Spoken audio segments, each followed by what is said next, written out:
Eh bien, bonjour à toutes et à tous. Soyez les bienvenus pour cette live session où on va parler de l'IA et du formateur. Donc l'intérêt pour nous, en tant que Centre Info, je me présente rapidement, une structure qui a pour vocation de s'intéresser à la question de la conformité des solutions que vous avez eu l'occasion peut-être d'expérimenter au cours de ce salon. Sécuriser vos pratiques, c'est notre objectif et on s'est posé cette question de savoir si l'IA, demain, pourrait remplacer le formateur. Et au-delà, effectivement, de cette question, c'est de voir concrètement quel est le cadre juridique actuel. Est-ce qu'aujourd'hui, au regard de ce qu'on nous propose, et je pense que c'est très intéressant de voir toutes ces solutions autour de l'encadrement pédagogique, autour de l'assistance pédagogique, autour des évaluations, des tests de positionnement, est-ce que l'IA, finalement, ne pourrait pas prendre en charge toutes ces fonctions et l'organisme de formation, qui est un opérateur économique, qui ça peut se comprendre, pourrait effectivement déléguer son activité à une IA? Voilà, ça c'est une question qu'on s'est posée. On aimerait peut-être, avant de démarrer et de décliner notre présentation, savoir si, parmi vous déjà, est-ce qu'il y a des prestataires de formation? On fait un petit sondage à main levée? Oui? Petite majorité, effectivement, de prestataires de formation.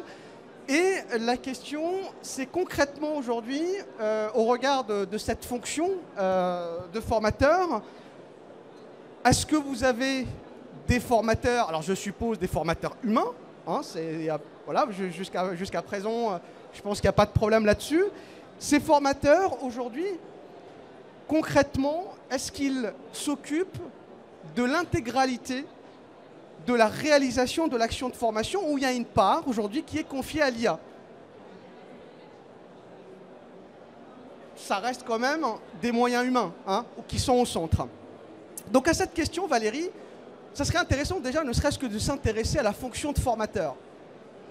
Est-ce que cette fonction, déjà, est une fonction réglementée? Donc Valérie Michelet, qui va m'accompagner dans la co-animation de cette session.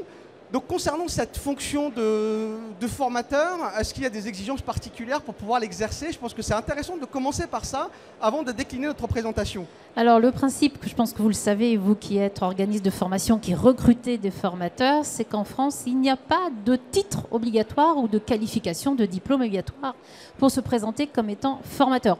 À l'exception de ceux d'entre vous qui seraient sur des secteurs comme la formation à la sécurité, à la santé, au phytosanitaire, où on peut avoir des obligations de certification. Mais non, pour te répondre, Fouzi, le formateur n'a pas à être titulaire d'un titre ou d'un diplôme spécifique. Alors, aussi curieux que ça puisse paraître, c'est-à-dire que tout le monde peut être formateur en France. Alors on parle beaucoup de qualité, on dit effectivement, et on aimerait avoir un système qualité en France, sachant qu'on a quand même un système qui est financé par des deniers publics, allez, à 80%. Le chiffre d'affaires des prestataires de formation aujourd'hui est estimé à 28 milliards. Il y a à peu près 70% de financements qui proviennent de fonds publics. Et on nous parle effectivement de qualité à travers Calliope, à travers un certain nombre de choses que vous connaissez très bien, vous, prestataires. Mais aussi curieux que ça puisse paraître, la fonction de formateur n'est pas du tout réglementée, c'est-à-dire que tout le monde peut devenir formateur. Alors, si la profession de formateur n'est pas réglementée, la question c'est qu'est-ce qui est réglementé finalement? Alors, les organismes de formation le savent bien, ils sont là. L'activité de formation est une activité réglementée en France. Tout le monde peut y entrer librement, mais pour entrer sur ce marché, vous avez tous dû demander l'enregistrement ou la déclaration d'existence de votre organisme de formation. Ce qui fait que Fouzi... Donc en gros, pour pouvoir effectivement exercer l'activité, il n'y a pas d'exigence en termes de certification, c'est-à-dire que n'importe qui peut devenir formateur en France. On ne vous demandera jamais un titre de formateur pour pouvoir exercer la fonction. Alors il y a une exception, mais c'est anecdotique. En Nouvelle-Calédonie, la Nouvelle-Calédonie nécessite un agrément. Et cet agrément, contrairement à la déclaration d'activité qui n'a pas la valeur d'un agrément, juste je déclare que j'existe. En Nouvelle-Calédonie, il faut un agrément et cet agrément comprend la vérification de la qualité métier, de l'expertise et de la capacité à transférer. Alors ce qui est intéressant, c'est quand on lit le Code du travail, alors là aussi, ça peut paraître comme une curiosité de voir que l'activité formation est régie par le Code du travail, alors que le Code du travail est censé quand même régir la relation entre un employeur et un salarié. Il n'empêche que c'est le Code du travail qui régit l'activité. Et le Code du travail nous dit la chose suivante. Toute personne qui réalise des actions de formation dépose auprès de l'autorité administrative une déclaration d'activité. Ça veut dire quoi? Ça veut dire que ce n'est pas une option. L'activité de formation en France, dès lors que vous considérez que votre activité est de la formation, vous avez l'obligation de vous déclarer. Simplement, on parle de personnes. Donc, les personnes qui souhaitent faire reposer leur système sur de l'IA, la question c'est de savoir à qui incombe la responsabilité. Alors, on est dans une approche juridique classique. Quand le Code du travail parle de personne, il parle de personnalité juridique. Donc, il peut s'agir d'une personne physique, donc un auto-entrepreneur. Peut-être avez-vous des sous-traitants auto-entrepreneurs. N'oubliez pas de leur demander de se déclarer en vertu de ce texte. Mais il peut s'agir bien évidemment de personnes morales. Personnes physiques, personnes morales ayant donc la capacité juridique. Et elles peuvent exercer à titre principal l'activité de formation ou à titre accessoire. Mais l'important, Fouzi, c'est qu'il faut avoir la capacité juridique. Or, aujourd'hui, l'IA n'a pas cette capacité. Pour l'instant, l'IA n'a pas effectivement cette capacité juridique. Quand le Code du travail parle de toute personne, c'est effectivement une personne physique, le formateur individuel, personne morale, peu importe d'ailleurs que ce soit une personne publique ou privée, puisque comme vous le voyez, aujourd'hui, on a un marché de la formation hyper contrasté, c'est-à-dire qu'on demande exactement la même chose aux formateurs individuels à un organisme public ou parapublic du type AFPA, au réseau des Greta, etc., etc. Donc ce sont les mêmes obligations qui s'appliquent. C'est la raison pour laquelle quand on parle d'organismes de formation, partir du principe, ce sont des réalités hyper contrastées. Et effectivement, aujourd'hui, proposer un système qui reposerait uniquement sur l'IA ne pourrait effectivement donner lieu à une déclaration d'activité pour la simple raison que l'IA n'a pas de personnalité juridique. Mais en même temps, on peut très bien demander, en tant que personne physique ou morale, une déclaration d'activité et vouloir confier à l'IA la transmission d'un savoir, d'un savoir-faire, et y compris effectivement tout le parcours pédagogique. Donc là, effectivement, c'est aussi une question qu'on pourrait se poser concernant justement la question de l'encadrement pédagogique. Est-ce que cet encadrement, en tant que personne morale ou physique, je peux le confier à une IA? Alors, il faut bien penser que ce texte a un peu plus de 20 ans, donc il est peut-être un petit peu en retard sur les évolutions technologiques. En tous les cas, en tant qu'organisme de formation, que vous soyez de droit privé, de droit public, que vous soyez organisme de formation à titre accessoire ou principal, vous devez à tout moment pouvoir démontrer à la DREETS ou à la DRIETS si vous êtes en Île-de-France que vous avez des formateurs qui ont titre et qualité pour intervenir. Donc, titre et qualité, ce qui ressemble beaucoup pour ceux qui sont Calliope, bien évidemment, ça résonne. Hein. Et non seulement vous devez prouver les titres et qualités, mais le lien entre ces titres et qualités et l'action de formation que vous avez confiée. Alors Valérie, je t'arrête tout de suite parce que je crois qu'on est en train de perdre tout le monde. Parce qu'à l'instant, on vient de dire qu'il n'y avait pas besoin d'avoir un titre ou une qualité pour être formateur.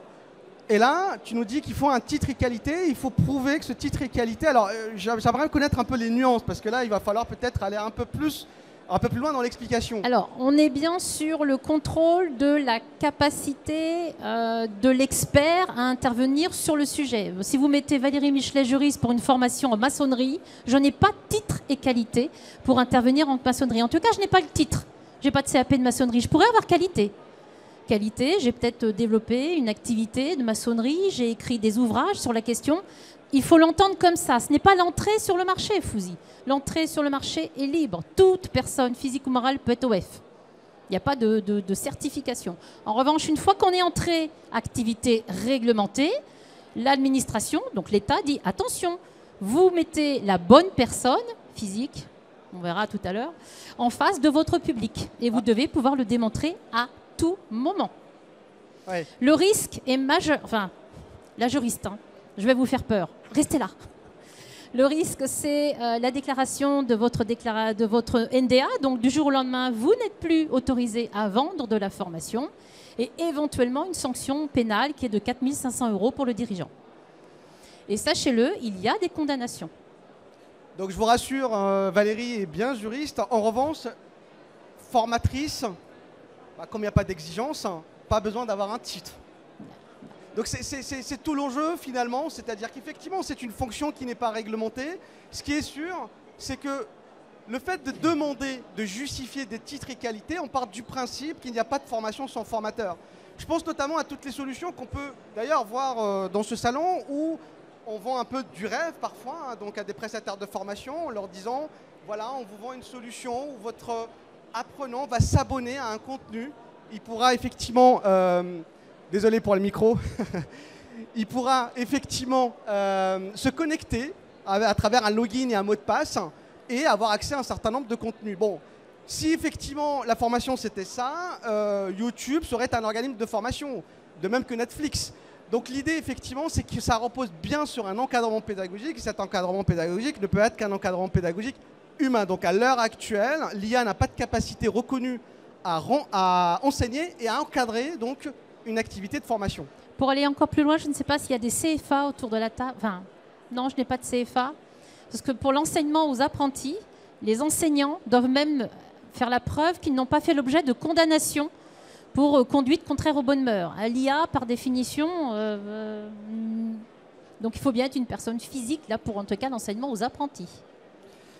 Tout à fait. Alors maintenant, la question qu'on pourrait se poser, c'est au regard effectivement du développement de ce qu'on appelle les formations à distance, où là, on a une définition dans le Code du travail qui nous dit une formation à distance, c'est une assistance technique et pédagogique appropriée, c'est une information qu'on donne aux bénéficiaires et c'est aussi des évaluations qui jalonnent, on conclut l'action de formation. Quand on regarde cette définition, c'est vrai que c'est assez intriguant et on pourrait se dire finalement que toutes ces tâches aujourd'hui pourraient être confiées à une IA. Et le Code du travail ne parle pas de formateur, contrairement à d'autres modalités pédagogiques. Je pense notamment à la formation en situation de travail, où dans le Code du travail, on vous dit qu'il faut un formateur référent. Formation à distance, il n'y a rien de tout ça. Alors, la question c'est concrètement si on devait prendre l'exemple d'un prestataire de formation qui ferait justement preuve d'innovation dans la façon effectivement de dispenser la formation et qui miserait sur l'IA pour accomplir, réaliser ce type de tâches, qu'en sera-t-il si demain cet organisme de formation faisait l'objet d'un contrôle, notamment de la DREETS? Donc si l'organisme de formation propose notamment 100% de son offre à distance, il va rester quand même, en imaginant qu'il ne met pas de formateur humain. Il ne va pas pouvoir démontrer titre et qualité, de toute manière, qui est une obligation, ce qu'on a vu tout à l'heure. Donc la vraie question qu'on se pose, Fouzi, nous en tant que juristes, c'est est-ce qu'il n'y aurait pas un seuil d'humanité dans les formations pour que ces dernières, devant la DREETS, puissent effectivement passer. Donc il faudrait des moyens humains minimum, donc nos formateurs, personnes physiques, mais effectivement, ce seuil n'existe pas, il n'est pas défini.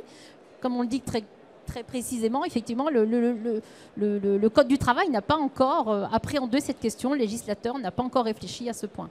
Ce qui est tentant avec l'IA, c'est effectivement de réduire cet encadrement pédagogique et d'augmenter le volume des apprenants. Ce qui est tout à fait normal, hein. Un organisme de formation est avant tout un opérateur économique qui est là pour développer un chiffre d'affaires et l'idée c'est d'avoir une activité rentable. Et là aujourd'hui c'est une vraie question puisque effectivement l'IA a déjà pris de cours le droit et le droit n'a pas de réponse. Ce qui fait que demain on peut imaginer effectivement une incompréhension entre les agents de contrôle et certains organismes de formation qui peuvent avoir effectivement des solutions très avancées sur le sujet. Aujourd'hui, ce ratio, on est incapable effectivement de le fixer et donc ça sera une appréciation au cas par cas. Impossible effectivement d'avoir une réponse très claire là-dessus. Il faudra que les organismes de formation, surtout ceux qui font du 100% à distance, malgré des dispositifs très innovants, puissent démontrer effectivement qu'il y a une pertinence humaine quelque part pour apprendre. L'apprentissage, en tout cas juridiquement, ne peut pas faire fi de la personne humaine. On peut ouvrir une petite séquence questions-réponses si vous le souhaitez avec nous. Et on peut éventuellement, si vous le souhaitez, parce que notre stand il est juste en face, continuer donc ces échanges pour vous proposer aussi nos accompagnements sur ces sujets, que ce soit sur la question du positionnement, que ce soit sur les questions de l'évaluation, formation, mais aussi la question, bien évidemment, de la réalisation des actions de formation. Donc nos accompagnements sur ces sujets pour sécuriser vos pratiques. au-delà de la solution IA que vous pouvez effectivement choisir, la question c'est la conformité au regard d'un cadre juridique bien précis, celui que vous connaissez en tant que prestataire, et au-delà aussi des autorités de contrôle. On a parlé de l'ADRETS, mais aussi qu'est-ce que ça vaut vis-à-vis d'un financeur, d'un OPCO, la Caisse des dépôts, etc., etc. Donc sur ces sujets-là, on peut vous proposer effectivement un accompagnement si vous le souhaitez. On peut vous proposer de continuer notre échange autour de notre stand. Merci beaucoup.